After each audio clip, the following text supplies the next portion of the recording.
Fala galera, beleza? Leonel aqui, especialista no Simples Nacional, e hoje nós vamos falar sobre o anexo 2 do Simples Nacional. Muita gente acha que tudo se resume a faturamento nesse anexo, mas isso não é verdade. No Simples, o tipo de atividade ela pesa tanto quanto faturamento, e é exatamente isso que entra aqui no anexo 2. Então nesse anexo 2 é onde se enquadram as empresas que fabricam e transformam, as indústrias basicamente. Então não importa se a empresa ela é pequena ou se ela é grande, se ela transforma uma matéria-prima em um produto final, ela entra na lógica do anexo 2. Mas atenção, primeiro nós precisamos entender e esclarecer o que é o anexo 2. Agora, o que é realmente o anexo 2? O anexo 2, ele não é um imposto diferente, ele na realidade é uma forma de calcular diferente. O anexo 1 é para quem compra e revende produtos. O anexo 3, 4 e 5 geralmente é que trata do serviço. E o anexo 2 ele é exclusivo para indústrias, para fábricas de alimentos, confecções, indústria de móveis, bebidas, todo tipo de indústria. E uma regra geral nesse anexo é que se a empresa transforma, ela não é um comércio, e isso muda tudo. Mas entender esse conceito não basta. O próximo passo é saber por que esse anexo exige muito mais atenção. Na realidade, tem um grande erro que acontece na grande maioria dos cálculos do Simples, é achar que a alíquota ela é fixa, e a realidade não é. Ela muda de acordo com o RBT12 da empresa. Duas indústrias iguais com o mesmo faturamento, elas podem pagar impostos completamente diferentes dependendo dos últimos 12 meses de faturamento delas. Uma pode pagar uma alíquota efetiva de 8,7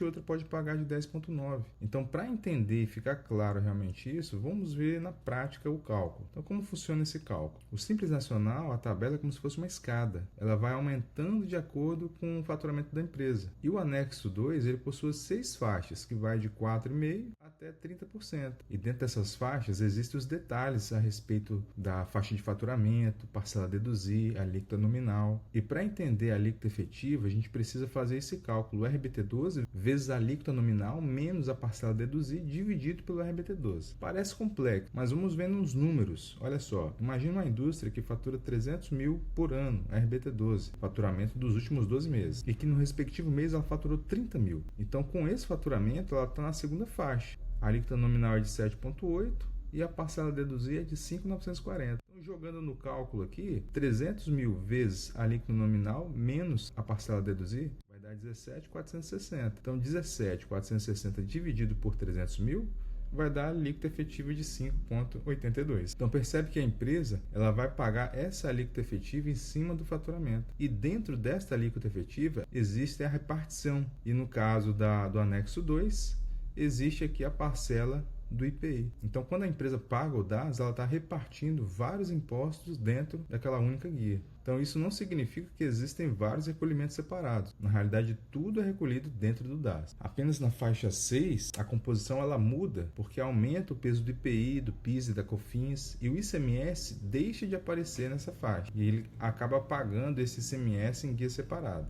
Então é por isso que crescer sem planejamento pode aumentar muito o imposto do seu cliente. E um ponto crítico a respeito desse anexo 2, pessoal, é o KNAI. Não basta ser indústria. A empresa precisa ter KNAI industrial, ou ter pelo menos 50% do faturamento vindo dessa atividade industrial. Aí, se a empresa ela mistura indústria, comércio e serviço, cada atividade ela é tributada pelo seu respectivo anexo. Só que todos os impostos saem em uma única guia. E um erro comum é uma fábrica que também revende produtos acaba tributando tudo como indústria, ou seja, ela paga um imposto a mais, paga um IPI que na realidade deveria não pagar. E é justamente nesse ponto que surgem alguns erros comuns do anexo 2. E os erros mais comuns que nós temos aqui é usar o anexo 2 para serviço, não analisar o KNAI para realmente ver se ela se enquadra naquele anexo, ignorar o crescimento do faturamento mensal, esquecer e ultrapassar o RBT2 de 4,8 milhões, confundir outros ramos com industrial. Então esses erros não aparecem em curto prazo, mas eles vão aparecer e podem causar dano e prejuízo ao seu cliente. Então, depois de entender tudo isso, fica claro que o anexo 2 ele exige um acompanhamento constante. Então o anexo 2 ele não é um vilão, na realidade a gente precisa conhecer realmente o KNAI da empresa, saber separar o que é comércio, o que é indústria. Isso é gestão tributária básica para quem fabrica alguma coisa, né? E o erro ele não aparece agora, ele aparece depois em forma de multa e prejuízo fiscal. Então muito cuidado no anexo 2. Eu vou deixar aqui no link da descrição um artigo falando mais a respeito desse assunto. E se gostou do assunto e de outros assuntos do Simples Nacional, se inscreva no canal. Te vejo no próximo vídeo.